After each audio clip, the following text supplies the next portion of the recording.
We are. We are. We are. We are. We are. The women of aviation.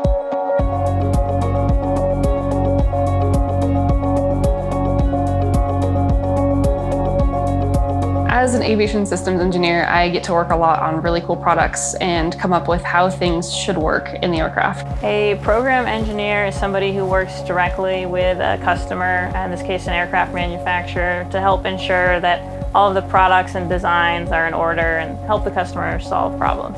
We develop softwares that goes into devices which help to guide the flight, take off, navigate, and land safely. We'll take any product from a concept, just some client saying, hey, we'd really like to have this in our airplane.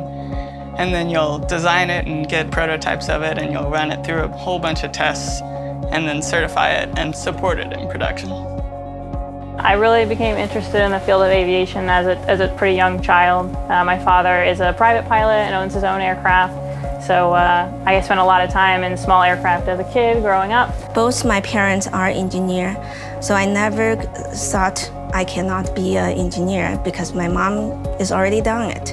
I grew up in an aviation family, so flying kind of was a natural thing that we would talk about and do. So I started flying when I was, even before I was born, honestly. My mom was flying with my grandfather in his little personal airplane.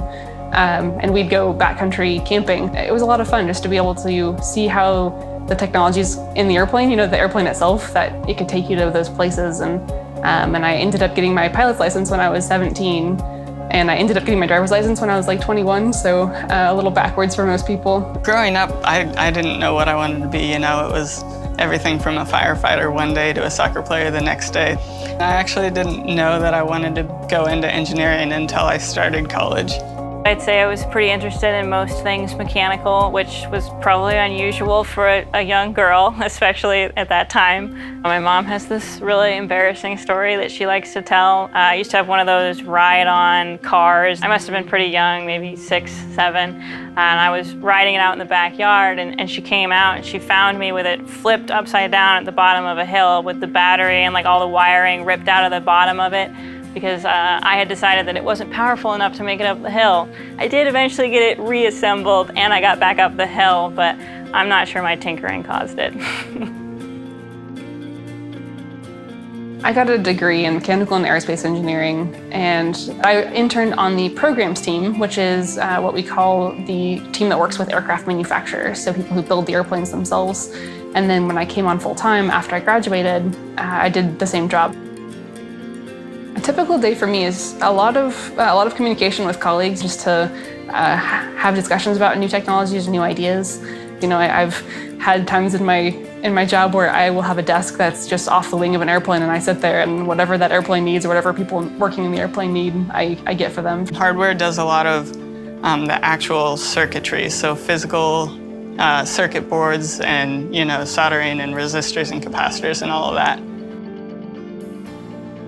One of the things that I've really enjoyed working on at Garmin is Autoland. So Garmin had this idea for a technology that could land an aircraft in case the pilot was incapacitated or unable to fly the airplane for some reason. I'm actually the Piper program coordinator. So Piper, the Piper M600 was the first aircraft in the United States to certify emergency autoland, which was a really challenging process because no one else has any technology like emergency autoland in the world. I definitely won't forget when we got that phone call from Piper that they had achieved certification.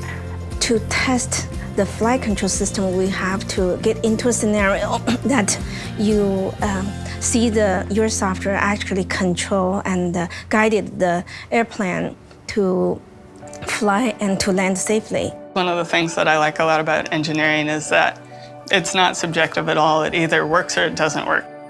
I got into aviation because I love the airplanes and I love the feeling of the air over your wings as you take off, and it's just this exhilarating freedom that you feel. And all of the things that I do at Garmin are to help others have that same feel. Garmin actually has this really great program where they support Garmin employees who are pursuing a private pilot's license. So Garmin actually helped me pay to finish up my private pilot's license that I just got in November of last year.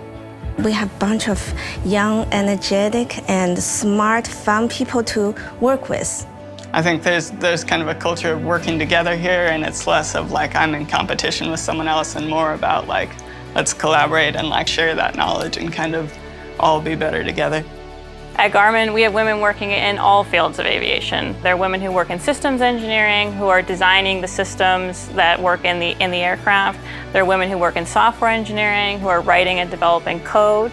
There are women who work in quality assurance, who are making sure that the products meet all the requirements. It's really a diverse field. Garmin's in a really cool spot with aviation right now. We have all sorts of technologies that we're bringing out. There's really a really cool membership and community around flying, and women are obviously a huge part of that. It can be tough sometimes to balance your own dreams with maybe expectations about what you should or shouldn't be interested in. And, really just follow your own dreams. They're yours. No one else is going to accomplish them for you. My advice to girls is don't let other voice to influence you. Believe in yourself, and that may surprise you how capable you are. Aviation has a long history, and knowing that we're just adding incrementally to that history is really humbling.